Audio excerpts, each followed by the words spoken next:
Do you know why the so-called blacks, Hispanics, and Native Americans are cursed in the city today? Okay, get Deuteronomy 28 and start at verse 45. Deuteronomy chapter 28 and verse 45.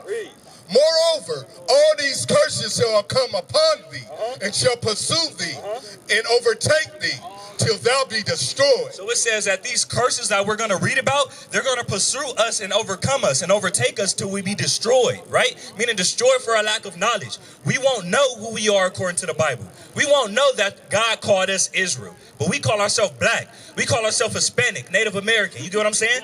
But God called us Israel. You understand that? Read.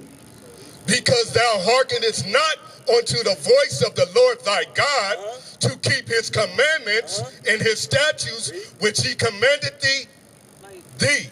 So it says that these curses will come upon us if we choose to break his commandments, right? Read.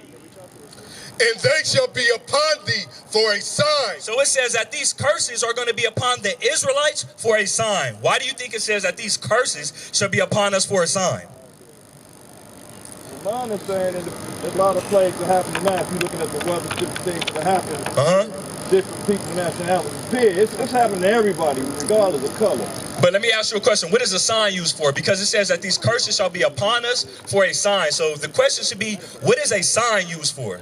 A sign is used to navigate you. If I'm driving, all praises. What's left, what's right, turn, right. You know, hills and mountains, things that make it to navigate you to where you need to go. So exactly, it's to identify. You get what I'm saying? So these curses identify who the Israelites are today. That's like right. This sign right here. This sign is so you can identify who the Israelites are today. You get what I'm saying? That's its purpose. So read that again.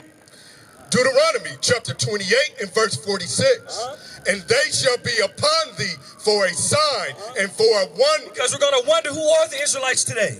Are they the people that call themselves Jews? Right? Right, exactly. No, read. And upon thy seed forever. And that's the point. This is our identity. We can identify who the Israelites are because these curses are going to be upon the Israelites forever. That's right. As long as we are breaking his commandments. You understand that? So let's get some of the curses, right? I mentioned the so-called blacks, Hispanics, and Native Americans being cursed in the city today, right? Give verse 16. Deuteronomy chapter 28 and verse 16. Cursed shall thou be in the city. So what are some of the ways you would say that the so-called blacks are cursed in the city today? We get hit with everything. You got the music, you got the TV telling all this, you got things going on. It's a mental thing to block your mind, you know what I'm saying? Exactly. And you get that, you listen to that, like my younger son, and he's that program. Exactly. And his mind is being programmed. So you got people that are getting injected with falsehood in the mind and make them act other than themselves. Exactly. So they're attacking our mentality as well. We're not just getting physically oppressed, we're getting mentally oppressed as well. You get what I'm saying? Yes, sir. Right? Read that part again. Deuteronomy chapter 28 and verse 16. Cursed shall thou be in the city. So no matter where you go, right? No matter what state, no matter what city you in. If you go to the hood, right? In the ghetto, who do you find there?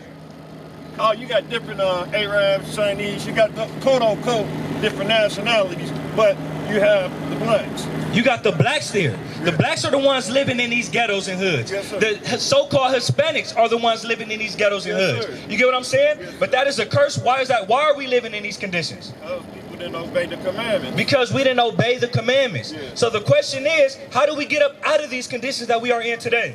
You got to find out where you from. You got to find out who you are first and foremost. Like you said, everybody call themselves this, black. That's just a name. Right. Like, because if I'm born in Mexico, that doesn't make me Mexican. I say Aboriginal. Okay. Meaning that I'm Aboriginal knowing my state and who I am just in any state in general. But brother, what's your name again? I didn't catch your name. It's Mikhail Allah. Mikhail? Yes. Okay, I can just call you Mikhail? That's Michael. Okay, all praises. So remember the question. The question is, if that is a curse that is brought upon us for breaking the commandments, then what must we do to get up out of these conditions that we are in today? You got to line back up and know you got to know where you come from. Right. So what we must do is keep the commandments. That's You know right. what I'm saying? That's what we must do. Go to Deuteronomy 28 and 1. Because there's a flip side of that coin, right? And we're going to read the flip side of that. Because Moses was warning the Israelites. He said, listen, on one hand, you ever watch the movie The Matrix? Yeah. So remember when he had the red pill and the blue pill? Well, in this scenario, it's the same thing. You get what I'm saying? Yeah. Moses said, I have on one hand blessings and on one hand curses. A blessing if you keep the commandments and a curse if you don't. Right? Matter of fact, get that. Get Deuteronomy 11 and verse 26. Deuteronomy 11 and verse 26. Read. Deuteronomy chapter 11 and verse 26. Read. Behold, I set before you this day a blessing and a curse. Right. A blessing if ye obey the commandments of the Lord your God. So on one hand, he said, listen, you will be blessed if you obey the commandments. Read. Which I command you this day, and a curse if you will not obey the commandments of the Lord your God. So all the curses that fell upon the Israelites, guess what? We chose to disobey the commandments of God. We used to scream black power while Heron was pushed. But at the end of the day, nothing's in vain. IUIC has been given a vision. The tents of Judah has risen. Many has attempted the mission. Minor murmuring, omitting, and missing the mark. Just reading that he had the flame of fire in his eyes gave us the spark. We on Paul's mission. We out on the road. Purple and gold. From Mexico, Cuba, Haiti, Ghana, Sierra Leone. 144,000 boots banging, concrete crackling. These are our men repented at heart. The scriptures is proof. IUIC, we deliver the truth.